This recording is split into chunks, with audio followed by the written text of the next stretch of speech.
Bienvenue dans Bref de quartier, le podcast. Je suis Yassim Belgassem. Je suis Diamadi. Je suis Ariana. Aujourd'hui, nous nous trouvons dans le quartier de Maurepas. Place Lucie et Raymond Aubrac, à l'occasion du forum du quartier nord-est de Rennes. À cette occasion, nous sommes allés à la rencontre des acteurs du quartier présents à ce forum.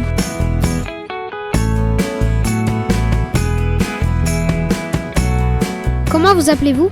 Moi je m'appelle Carole. Que faites-vous ? Moi je travaille pour la collectivité Eau du Bassin Rennais. Je suis ambassadrice de l'eau et du coup je vais à la rencontre des personnes qui utilisent l'eau, les particuliers, pour les inviter à faire des économies d'eau. Habitez-vous le quartier ? Non, pas du tout. Comment on fait des économies d'eau ? Alors il y a plein de solutions. Déjà il y a le matériel qu'on peut installer chez soi, sur les robinets, sur la douche. Donc on a des mousseurs ou des réducteurs de débit. Mais il y a aussi tous les gestes du quotidien. Donc ça peut être faire attention sous la douche. Sous la douche par exemple on dit normalement c'est maximum 5 minutes. Si on veut rester un peu plus longtemps, il faut couper l'eau et puis la remettre pour se laver, pour se rincer. On peut récupérer l'eau froide en attendant qu'elle soit chaude. Et cette eau froide, elle peut servir pour par exemple arroser les plantes ou pour tirer la chasse d'eau. Surtout, bien penser à couper l'eau quand on lave les mains, quand on se brosse les dents. C'est important aussi de faire des tests de fuite. Regarder son compteur de temps en temps et voir si la consommation elle est normale. J'ai une question qui, depuis à peu près j'ai 5 ans, qui me troque la tête, c'est que est-ce que ça fait peur les châteaux d'eau, les grands châteaux là, 50 mètres de hauteur ? Ça dépend si on a le vertige ou pas, mais ouais, c'est très haut quand même. Est-ce que vous avez déjà vu une cuve d'eau ? La cuve d'un château d'eau ? Ouais. Est-ce que c'est impressionnant ? Ouais, c'est très impressionnant parce qu'il y a beaucoup d'eau dans les châteaux d'eau. Vraiment beaucoup. Et c'est tout transparent parce que l'eau, elle est très très propre. Est-ce que vous faites beaucoup d'interventions ? Alors oui, on fait beaucoup d'interventions. On fait plusieurs types d'interventions. Déjà, il y a du porte-à-porte chez les gens, comme ça, dans plusieurs communes. On prévient pas et on vient frapper à la porte. On a aussi des rendez-vous chez les personnes qui consomment beaucoup d'eau. Là, on a un petit référentiel et du coup, on sait en fonction de leur consommation à elles si c'est normal ou pas normal. Et sinon, on fait des animations. Des animations comme aujourd'hui, là, on a un stand et puis on donne du matériel hydroéconome à toutes les personnes qui veulent en installer chez elles. Et sinon, on intervient aussi dans les entreprises où on explique comment on fait des économies et on dit à peu près d'où vient l'eau chez nous en Bretagne. Est-ce que vous avez une anecdote particulière chez quelqu'un ? Non, j'ai pas d'anecdote. Ils vous reçoivent bien ? Souvent, les gens sont contents de nous voir parce qu'on leur propose de faire des économies d'eau, donc c'est aussi des économies d'argent. Merci. Y a pas de quoi.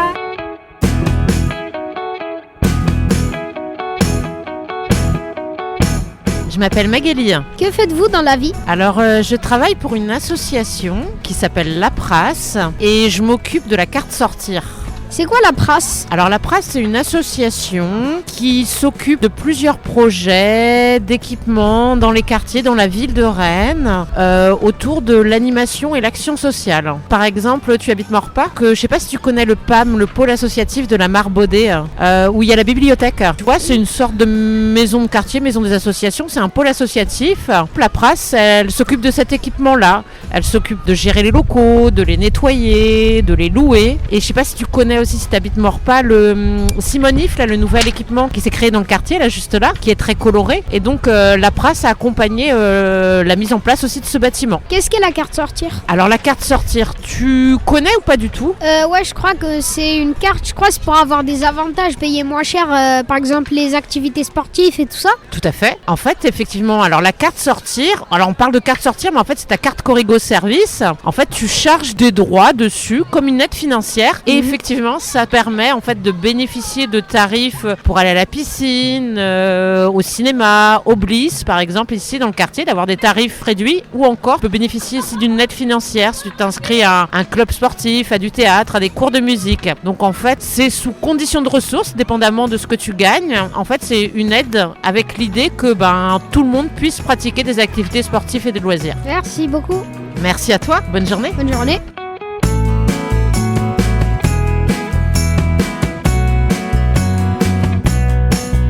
Pouvez-vous vous présenter ? Oui, alors je m'appelle Alice Rochon, je suis jeune ambassadrice à l'UNICEF. Donc jeune ambassadrice, c'est les jeunes bénévoles de moins de 26 ans. Et autrement, je suis salariée à l'association Trois Regards à Rennes, quartier Beauregard. Qu'est-ce que vous faites ?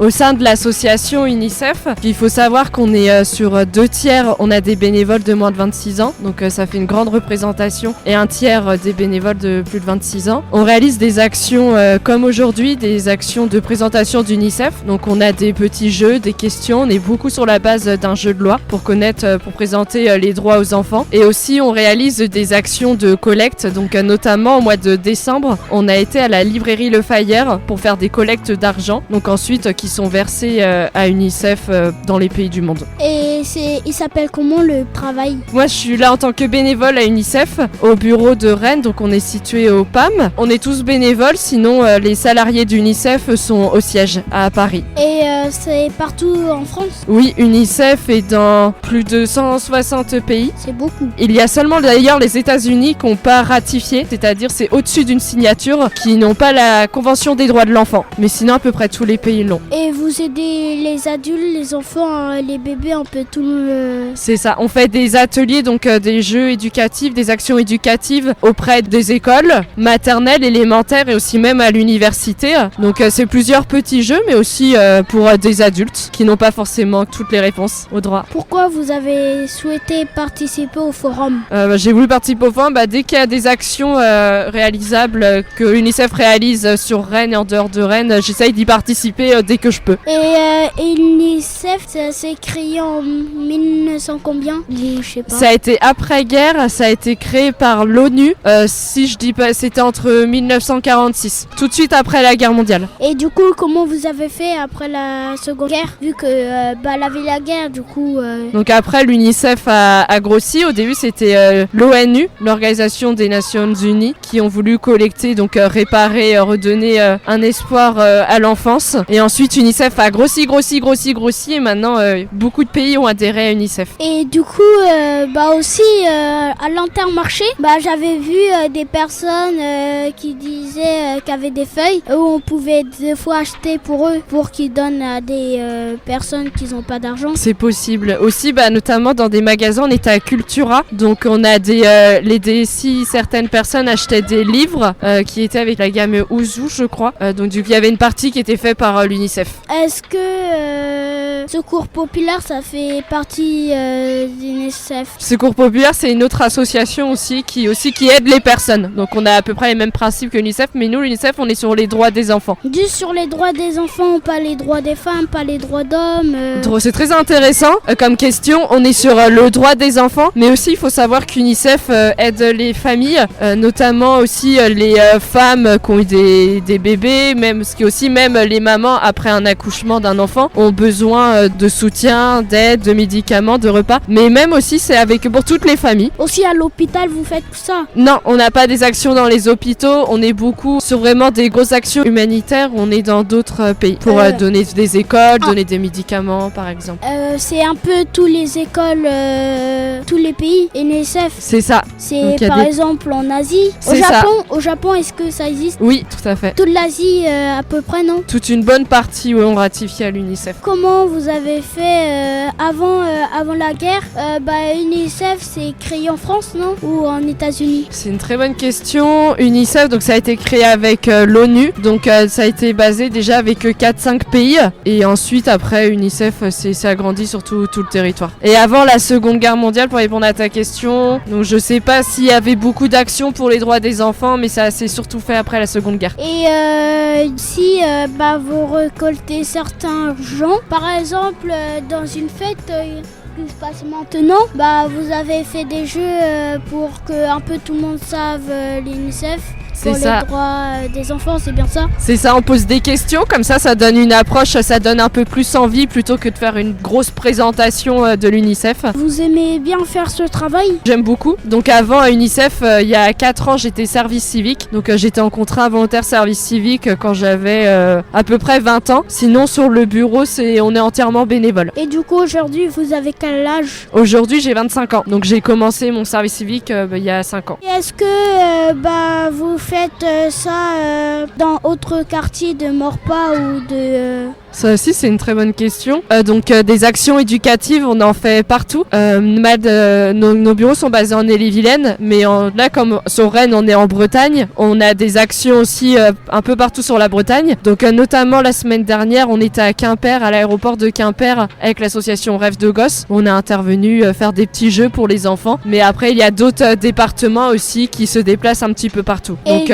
on est sur Rennes et d'autres villes. Bah, t'as voyagé beaucoup, non? Moi, non, je fais pas des actions humanitaires dans d'autres pays. Je suis ciblée seulement à Rennes pour participer à des actions éducatives ou des collectes d'argent. Non, mais vous avez voyagé beaucoup en Bretagne. Ah oui, en Bretagne, oui, donc on s'est déjà déplacé vers Quimper et puis sur d'autres communes aussi autour de Rennes, sur Brest aussi, sur d'autres quartiers de Rennes et d'autres communes aux alentours. Est-ce que vous avez déjà posé la question de changer un peu de travail, non? Non, ça c'est mon action bénévole et j'aime beaucoup cette action. Il y a une très bonne ambiance dans le bureau et tous les bénévoles, on peut devenir bénévole à partir de 10 ans à l'UNICEF. Vous faites à chaque fois des fêtes, par exemple quand j'ai des fêtes dans certains quartiers de Morpad ou à Rennes ou dans des autres quartiers de Bretagne. C'est ça. Vous participez à la fête pour poser des questions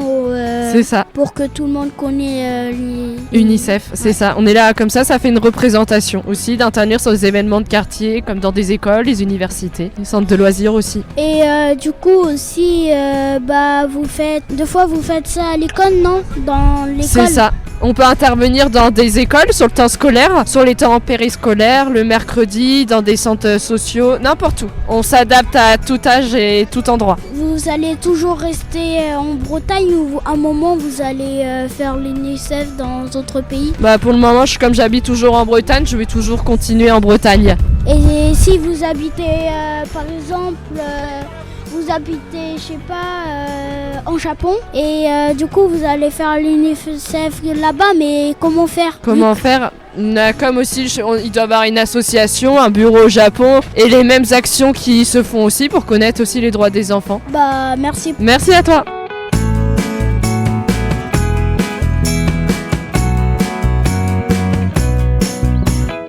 Pouvez-vous vous présenter? Bonjour, alors moi je m'appelle Tiffaine, j'ai habité presque 7 ans sur le quartier et je travaille à l'ESC Simon-Yves qui est en face du métro Gailleul. Que faites-vous?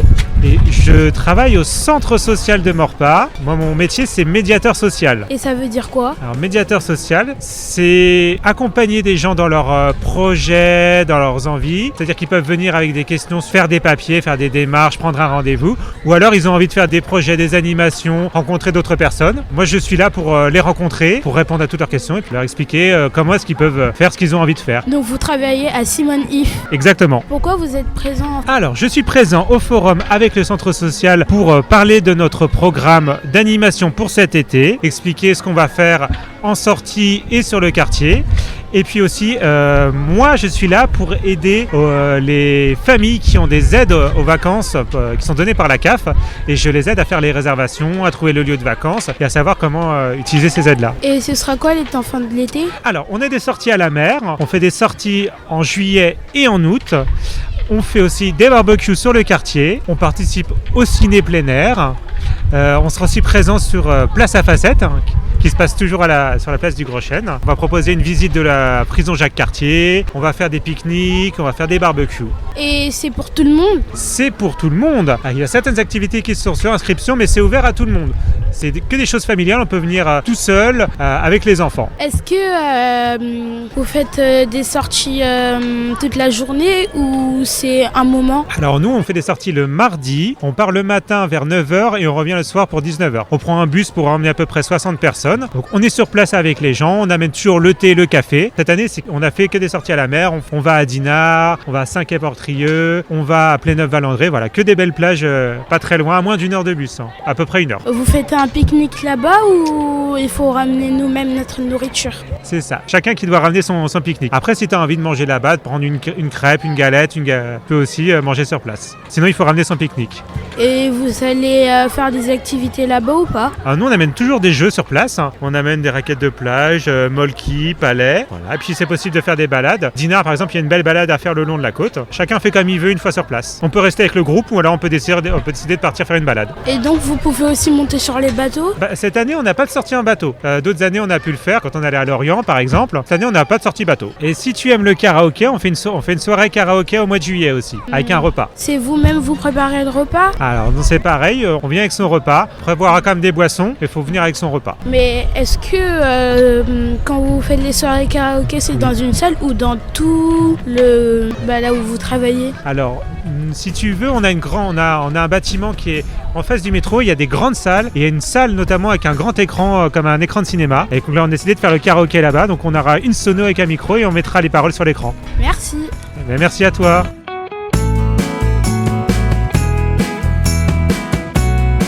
Coucou Lilia, j'espère que tu vas bien. Ta chorale a été super bien. Franchement, moi j'ai bien aimé. Mais elle était magnifique. Surtout quand vous faisiez les ou, ah, tout ça. J'aimais beaucoup. Lilia l'a bien aimé avec Ansar, Anina. Et voilà, au revoir. Salut Liliane, c'est moi Lilia. J'ai bien aimé ta chorale. Tout le monde avait aimé ta chorale. Je savais pas que tu étais dans cette école. Bye.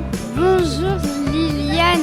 Elle était trop bien ta chorale et j'ai bien aimé parce que vous chantez très bien. Salut Liliane, j'ai bien aimé votre chorale. Quand j'étais en train de chanter doucement, vous étiez en train de faire ah oh. J'aimais trop bien en plus quand le piano, j'aimais trop bien. La chorale elle était magnifique.